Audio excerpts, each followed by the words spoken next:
Praise the lord. ఆదివారము June 30, 2024. ఈరోజు దేవుని వాక్యము, మీరేమి చేసినను అది మనుష్యుల నిమిత్తము కాక ప్రభువు నిమిత్తమని మనస్ఫూర్తిగా చేయుడి. కొలస్సీయులకు రాసిన పత్రిక 3వ అధ్యాయము 24వ వచనము. దేవునికి నా పనిని ఇవ్వడం. నేను వ్రాసే పత్రిక ముఖ్యమైనది అనిపించింది కాబట్టి నేను ఉన్నత స్థాయి సంపాదకుని కోసం నేను చేయగలిగిన అత్యుత్తమ కథనాన్ని అందించడానికి చాలా కష్టపడ్డాను. ఆ ప్రమాణాలకు అనుగుణంగా ఒత్తిడిని అనుభవిస్తూ నేను నా భావాలను మరియు ఆలోచనలను తిరిగి రాస్తూనే ఉన్నాను. కానీ నా సమస్య ఏమిటి? ఇది నాకు సవాలుతో కూడిన అంశమా, లేదా నా నిజమైన ఆందోళన వ్యక్తిగతమా? ఎడిటర్ నా మాటలను మాత్రమే కాకుండా నన్ను ఆమోదిస్తారా? మన ఉద్యోగ చింతలకు సమాధానాల కోసం పౌలు నమ్మదగిన సూచనలను ఇస్తున్నాడు. కొలస్సీ సంఘానికి రాసిన పత్రికలో పౌలు విశ్వాసులను ప్రజల ఆమోదం కోసం కాకుండా దేవుని కోసం పనిచేయాలని కోరారు.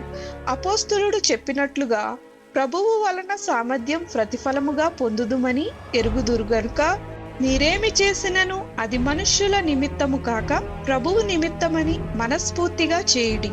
మీరు ప్రభువైన క్రీస్తునకు దాసులై ఉన్నారు.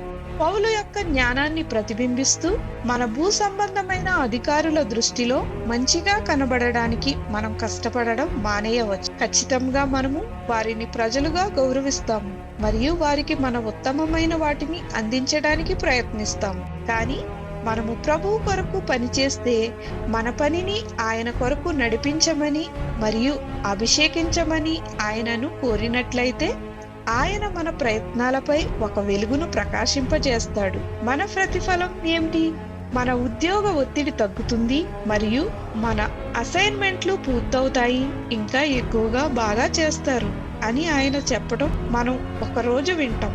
మీరు ప్రభువు కొరకు పనిచేయటం ప్రారంభించినట్లయితే మీ పని ప్రతి స్థాయిలో ఏ మార్గాల్లో మెరుగుపడుతుంది ఆలోచన చేయండి. ప్రార్థన.